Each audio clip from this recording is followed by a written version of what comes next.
Saat aku sedang menyapu, aku tak sengaja melihat sesosok wanita berlari ke arah ruang produksi. Aku pun heran, siapa wanita itu? Bukannya hari ini hari libur?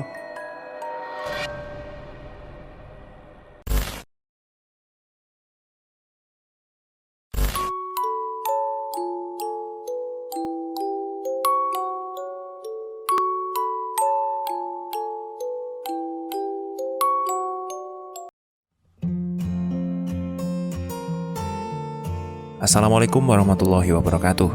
Teman-teman untung direkam. Saatnya saya lanjutkan cerita Arwah Ratih Penunggu Pabrik Gula yang ditulis oleh Al. Kita sudah di part ketiga. Jadi yang belum nonton part 1 dan 2 langsung saja cek di deskripsi ya. Dan seperti apa ceritanya? Mari kita dengarkan bersama-sama.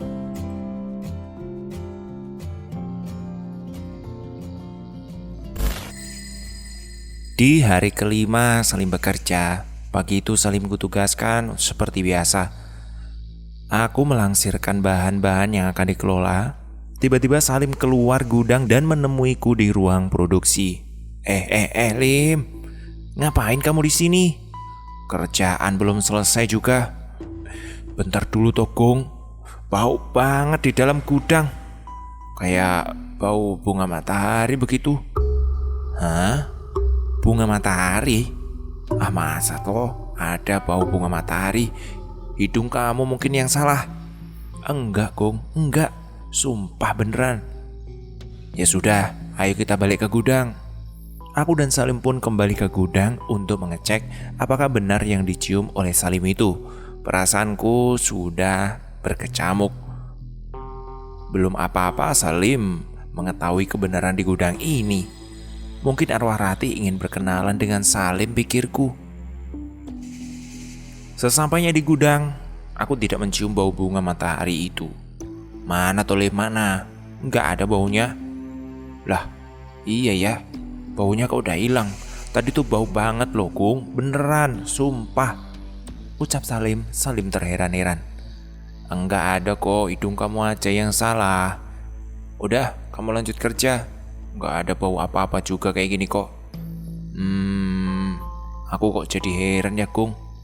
Tapi ya sudahlah, aku lanjut kerja lagi ya. Salim dan aku pun melanjutkan pekerjaan kami masing-masing. Sebenarnya aku gak tega kalau sampai Salim melihat arwah Ratih, atau paling tidak mengetahui kebenarannya. Tapi mau gimana lagi, kalau aku beritahu dia pasti akan segera keluar dari pekerjaan ini. Salim bekerja denganku hampir 1 bulan lamanya. Sampai akhirnya pada suatu hari Salim hampir setengah mati diganggu oleh arwah Ratih. Waktu itu adalah hari Minggu. Aku berencana mengajak Salim pergi ke gudang untuk memperbaiki atap genteng gudang. Gudang itu memang sudah jadi tanggung jawabku sepenuhnya. Jadi mau tidak mau, misalnya ada kerusakan atau apa, aku yang harus membenahinya. Aku mengajak Salim Minggu pagi. Kebetulan juga hari itu adalah hari libur, jadi tidak ada karyawan selain kita. Kami pun bergegas menuju pabrik. Namun saat di perjalanan, aku terkejut dengan sebuah pertanyaan Salim yang dikatakan padaku. Gung, Agung, aku mau nanya ini, ucap Salim menatapku. Nanya apa tuh Lim? Tanya aja. Emang bener ya Lim, di gudang tempat kita bekerja itu ada yang mati dibunuh begitu di situ? Ucap Salim sambil memperhatikan mimik yang serius. Kamu tahu dari mana berita itu? Iya, tadi pagi tetanggaku yang nanya aku kerja di mana. Ya aku sebutin aja kalau di pabrik ini. Terus habis itu tetanggaku menceritakan apa yang sebenarnya terjadi. Iya, memang benar apa yang dikatakan tetanggamu itu. Memang ada yang mati waktu itu di gudang tepatnya. Namanya Ratih. Dia dibunuh oleh temannya sendiri. Dan sampai sekarang arwahnya masih belum tenang. Hah? Maksudnya itu belum tenang gimana toh Gung? Perasaan selama aku bekerja gak pernah tuh ganggu atau gimana. Kamu aja yang belum tahu Lim. kamu sering nyium bau bunga matahari kan? Iya, memang kenapa? Nah, itu dia Lim.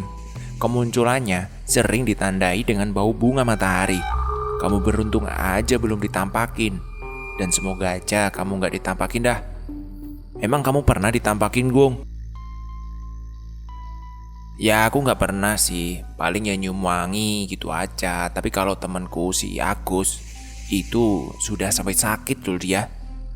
Seketika muka Salim pucat saat mendengar semua pernyataan dariku. Udah, kamu tenang saja. Dia gak akan ganggu kalau kita gak ganggu.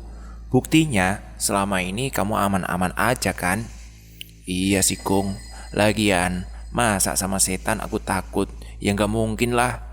Gak pernah tuh sejarahnya Salim takut sama setan. Saat mendengar ucapan Salim, aku jadi teringat Agus yang kemarin itu sebelum diperlihatkan wujud Ratih mengucapkan perkataan yang hampir persis sama yang Salim katakan ini. Memang betul apa yang diucapkan Salim. Manusia gak perlu dan jangan takut dengan setan dan jin, karena manusia lebih tinggi derajatnya dibanding setan dan jin. Tapi menurutku lebih baik kalimat itu dijadikan pendirian saja untuk diri sendiri. Tidak perlu diucapkan. Dan kalau terdengar seperti terlihat sombong begitu, kadang juga ucapan kita sendiri yang buat kita bisa celaka. Akhirnya setelah beberapa lama menyita waktu di perjalanan, kami pun sampai di pabrik. Terlihat sangat sepi, hanya ada 2 orang security di gerbang utama. Sempat terlibat beberapa percakapan dengan security dan menanyakan untuk apa datang kemari. Aku pun menjelaskan bahwa kami ingin membenahi atap genteng gudang yang bocor itu. Akhirnya security pun membiarkan kami masuk. Setelah security memberi izin pada kami, aku dan Salim pun langsung bergegas menuju gudang. Sesampainya di gudang, aku langsung membuka pintu gerbang gudang. Oh iya Lim, aku lupa bawa tangga. Kamu tolong ambilkan tangga di pos ya Lim. Kamu bukan sekalian Gung, padahal tadi kan lewat di situ. Ya sudah, bentar lagi aku ambil ya. Sementara Salim mengambil tangga, aku menyapu-nyapu halaman gudang sambil menyiramkan air agar tidak terlalu berdebu. Saat aku sedang menyapu, aku tak sengaja melihat sesosok wanita berlari ke arah ruang produksi. Aku pun heran, siapa wanita itu? Bukannya hari ini hari libur? Rasa penasaranku pun tak terbendung lagi. Aku langsung berlari dan hendak mengintip dari jendela kaca yang menempel di gudang produksi dan mencari tahu siapa wanita itu. Namun setelah aku mengintip ke dalam ruangan, aku tak melihat siapapun yang ada di sana. Di dalam ruang produksi itu hanyalah kosong. Lalu aku pun semakin heran, apa cuma halusinasiku saja ya. Selang tak beberapa lama aku hendak kembali, aku mencium wangi bunga matahari. Seketika aku seperti sadar, mataku membelalak lebar dan menyadari bahwa wangi bunga ini adalah tanda kemunculan Ratih. Bulu kuduku langsung berdiri, mukaku mulai pucat saat aku sadar siapa yang dibalik petanda ini. Tak ingin bernasib sama seperti Agus, aku pun berlari dan pergi meninggalkan ruang produksi itu. Setelah berlari, aku terburu-buru meninggalkan tempat itu. Sesampainya aku di depan gedung, kulihat Salim sudah berada di situ memegangi tangga. Mukamu kenapa pucat, Gung? Tanya Salim kepada aku sambil meletakkan tangga.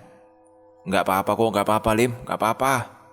Tangganya kamu bawa ke belakang ya. Aku mau langsung naik. Kamu di bawah saja, ucapku. Salim pun langsung meletakkan tangga di belakang gudang. Setelah itu aku pun langsung natap ke atap. Sesampainya aku di atas, aku lupa membawa martil. Martilnya aku tinggalkan di depan pintu ruang produksi. Tadi aku lupa membawanya kembali. Akhirnya Salim kusuruh mengambil martil di depan pabrik produksi itu.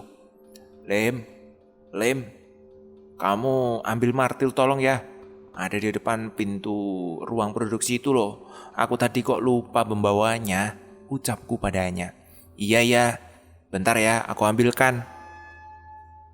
Tak banyak cerita, Salim langsung bergegas mengambil martil di sana. Menunggu Salim tak berkunjung kembali. 20 menit, sudah berlalu. Masa sih mengambil martil sebegitu lamanya, pikirku. Ku teriakin pun tak ada jawaban. Akhirnya kuputuskan untuk turun dan mencari Salim. Ku cari di dalam gudang tidak ada, di depan produksi juga tidak ada. Malah martilnya masih ada di sini. Mungkin dia pergi ke toilet atau gimana gitu. Aku pun naik lagi kembali ke atap dan memperbaiki atap yang bocor. Hingga akhirnya selesai ku perbaiki. Namun Salim tak kunjung kelihatan. Perasaanku mengatakan ada hal yang gak baik. Akhirnya aku cari ke toilet, telusuri setiap ruang pabrik, tapi tak kunjung kutemui dia. Apa mungkin Salim pulang ya? Tapi masa kok tidak pamit? Aku pun ke pos sapam untuk menanyakan Salim ke security. Mang, ada yang lihat Salim gak? Tadi pulang loh, Gung.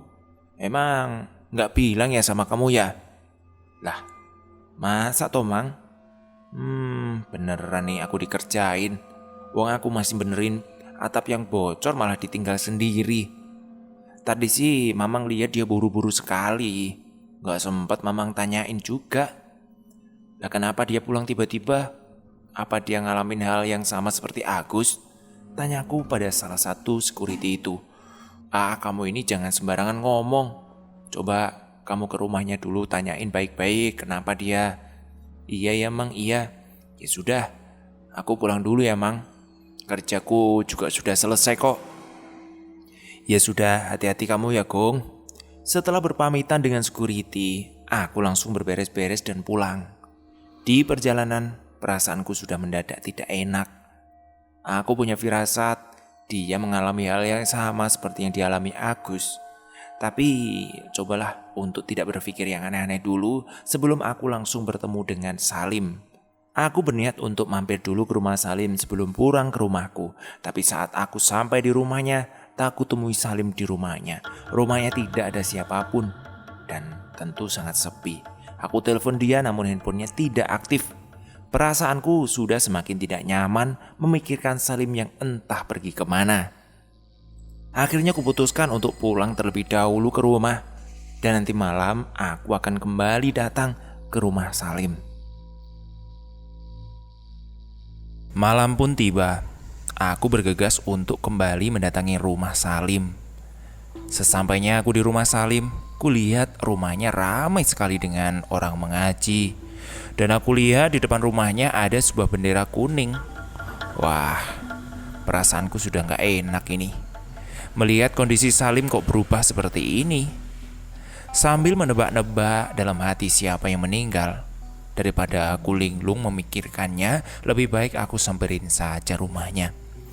Aku pun mendekati ke rumah Salim dan bertanya kepada seseorang yang ada di situ. Aku menanyakan siapa yang meninggal. Lalu orang itu menjawab, Salimlah yang meninggal akibat tertabrak oleh truk tadi siang. Kepalaku langsung membesar, kakiku lemas saat mengetahui Salim telah tiada. Tak terbendung tangisku saat itu.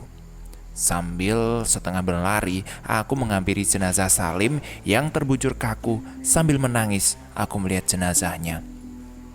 Aku menyesal luar biasa kenapa aku tidak mengetahui Salim pergi tadi siang. Detik-detik terakhirnya aku bersamanya. Seseorang ibu tua menghampiriku.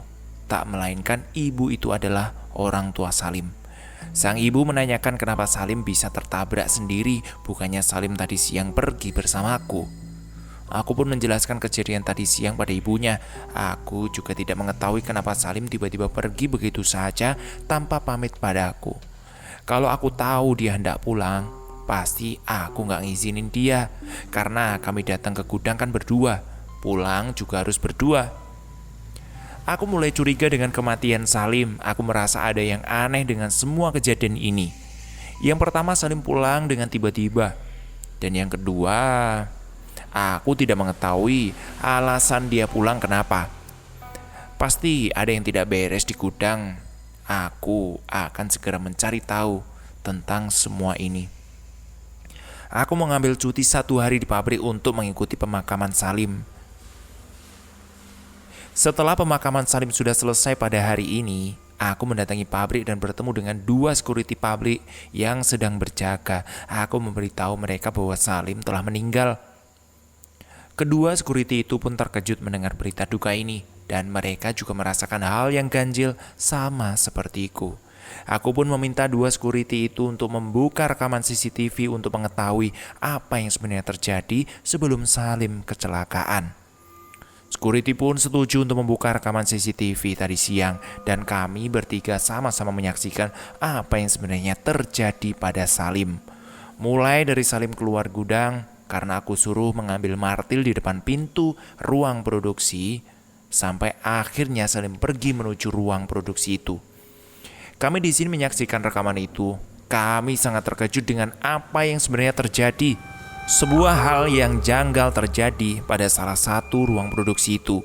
Awalnya biasa saja, tidak ada apapun yang terjadi pada Salim saat dia keluar dari gudang. Dan saat tiba di depan ruang produksi, Salim awalnya hanya mengambil martil itu dan dia berjalan ke arah gudang kembali. Tapi entah kenapa, di pertengahan perjalanan Salim kembali lagi ke ruang produksi itu dan dia seperti mengintip-ngintip di jendela ruang produksi sama seperti apa yang aku lakukan sebelumnya. Namun kali ini, lain dengan Salim, dia malah membuka pintu ruang produksi dan masuk ke dalamnya. Dan sangat disayangkan, kamera CCTV yang ada di dalam ruang produksi sedang tidak berfungsi dan masih masa perbaikan. Kami hanya bisa melihat dari CCTV utama yang berada di dalam ruang produksi. Kami sangat dikejutkan dengan sikap Salim yang kami lihat di rekaman CCTV itu. Salim tiba-tiba saja terpental keluar dari ruang produksi itu seperti ada yang mendorong yang sangat kuat sampai Salim terjatuh tersungkur. Kemudian Salim berusaha bangkit dan seperti ada yang menarik masuk ke ruang produksi lagi. Salim terseret masuk ke dalam ruang produksi. Kami tak tahu apa yang telah terjadi dengan Salim di ruang produksi itu. Namun tak beberapa lama kemudian, dia berhasil keluar dari ruang produksi dan berlari menjauh dari tempat itu. Aku berpikir, ini alasan Salim tiba-tiba pergi kemarin. Rasa penasaran dan ingin tahuku bergebu-gebu. Rasanya aku ingin sekali mengetahui kejadian apa yang dialami oleh Salim di ruang produksi itu. Tak hanya aku yang penasaran, dua security yang sedari tadi bersamaku menyaksikan CCTV itu pun mereka sama-sama penasaran. Sampai akhirnya salah satu security yang biasa aku panggil Mamang itu memutuskan untuk kami bertiga melihat ke ruang produksi dan melihat apa yang sebenarnya terjadi, dan barangkali kami bisa menemukan sedikit petunjuk tentang kematian Salim. Akhirnya kami pun bergegas ke sana dengan membawa senter untuk jadi penerangan kami. Sampainya kami di ruangan produksi, kami membuka pintu dan kami masuk ke dalamnya. Namun kami tidak menemukan apapun. Kami mengelilingi ruang produksi itu, tapi juga tak kami temui apa yang janggal dan bisa menjadi petunjuk kematian Salim. Hingga akhirnya kami duduk sejenak di depan pintu ruang produksi sambil mengisap sebatang rokok. Kami terlibat beberapa percakapan kecil di ruang produksi itu, sampai akhirnya salah satu dari kami mencium aroma yang sangat kami tidak suka. Wangi-wangian ini menurut kami lebih baik dihindari daripada dicari. Ya, benar, wangi bunga matahari yang beridentik dengan kehadiran Ratih. Aduh, udah gak jelas ini. Perasaanku sudah gak enak. Ayo kita pergi saja dari sini, Mang. Iya, ayo kita ke depan saja. Aku pun bergegas menutup kembali pintu ruang produksi, namun kali ini kesialan giliran menimpaku. Saat aku sedang menutup pintu, tak sengaja pandanganku menatap kosong ke arah salah satu sudut ruangan. Aku melihat seorang wanita yang berdiri di balik kegelapan. Aku tak bisa melihat siapa yang berada di sana, namun saat aku memandangnya, mendadak badanku tak bisa digerakkan dan terpaku dengan pandangan terus ke wanita itu. Samar-samar terdengar seperti suara seorang perempuan sangat dekat. Perasaanku suaranya benar-benar berjarak sejengkal saja dari kupingku. Suara itu seperti berbisik dan mengatakan, "Pakaikan baju pengantinku." Ucapan itu benar-benar jelas saya dengarkan. Jantungku benar-benar terasa seperti berhenti saat mendengar ucapan itu. Bulu kuduku berdiri, sementara badanku juga tidak bisa digerakkan. Dan suara itu terus terulang-ulang di dalam telingaku. Namun tak beberapa lama kemudian ada sebuah tamparan yang keras mendarat di pipiku. Yang akhirnya aku mulai berpaling penglihatanku pada sosok wanita itu. Seketika aku pun tersadar memperhatikan sekelilingku. Kulihat 2 orang security masih ada di sampingku dan mereka menanyakan apa yang kulihat. Namun aku tak memberitahu mereka. Aku pun buru-buru mengajak mereka pergi dari tempat itu karena aku merasa suasananya sudah semakin kacau. Sesampainya kami di pos, 2 security itu masih kekeh menanyakan apa yang kulihat tadi. Akhirnya aku cerita apa yang kulihat. Mamang kira Mamang aja yang lihat rupanya. Kamu ternyata juga melihat toh. Lah, Mamang lihat juga. Iya, tadi aku lihat, tidak terlalu saya perhatikan. Makanya tadi Mamang langsung pergi saja. Oh, begitu toh. Ya sudah, malam ini kamu tidur di pos aja bareng kami. Takut kan kalau kamu pulang? Lagian juga udah larut malam kan? Besok pagi baru kamu pulang, ucap Mamang. Setelah aku pikir-pikir emang ada benarnya. Apa yang dibilang oleh Mamang lebih baik aku tidur di pos 1 malam ini dan besok subuh aku baru pulang. Akhirnya aku pun tidur di pos security bareng dengan mereka. Subuh kemudian pun tiba, aku langsung pamit pulang bersiap-siap untuk bekerja. Tapi setelah penuh pertimbangan, aku rasa sudah malas bekerja lagi di pabrik ini.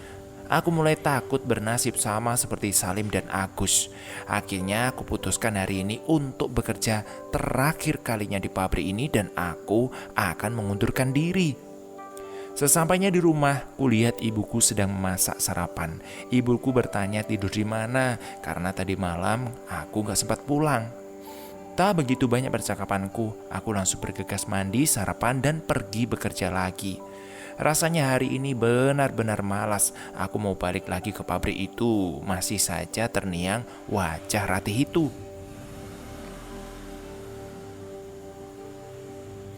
Apalagi aku kerja hari ini sendiri. Tapi ya mau gimana lagi, ini harus aku lakukan. Lagian ini kan hari terakhirku kerja dan setelah ini aku akan keluar dari pabrik ini. Sesampainya di pabrik aku langsung mengerjakan pekerjaanku. Sedangkan aku belum menyampaikan ke mandor bahwa aku besok sudah berhenti kerja. Aku berencana nanti sore setelah pulang baru aku menyampaikannya. Setelah bekerja sampai setengah hari, akhirnya jam istirahat pun tiba. Aku pun pulang sebentar untuk makan siang. Setelah makan siang, aku langsung balik lagi ke pabrik. Saat aku masuk ke dalam gudang, aku terkejut dengan tiba-tiba ada seorang wanita yang sedang mengerjakan pekerjaanku. Wah, perasaanku sudah mendadak kacau. Aku berpikir siapa wanita ini. Aku tak berani mendekatinya dan dia pun tidak melihatku. Aku hanya memandanginya dari pintu depan. Sedangkan wanita itu sedang terlihat asik mengerjakan pekerjaanku. Aku menampar pipiku berkali-kali agar aku tersadar. Aku pikir ini adalah halusinasiku saja. Namun ternyata emang benar apa yang aku lihat itu adalah nyata. Akhirnya aku putuskan ke pos security dan menanyakan hal kepada mereka tentang sosok wanita yang ada di pabrik itu. Mang, itu siapa cewek di gudangku? Oh, itu memang kenapa? Kamu terkejut ya? Ya pastilah, Mang. Masa tiba-tiba ada wanita di gudang? Coba kamu tanya sama mandor siapa dia. Tadi dia berbicara sama mandor juga, ucap Mamang. Ya sudah, Mang, bentar lagi aku cari mandor lah. Aku pun bergegas mencari mandor untuk menanyakan siapa wanita itu. Kenapa dia mengerjakan pekerjaanku? Sudah dulu ya ceritanya. Besok kita lanjutkan lagi. Dan semoga saja Al segera meneruskan part berikutnya. Terima kasih. Sampai jumpa. Assalamualaikum warahmatullahi wabarakatuh.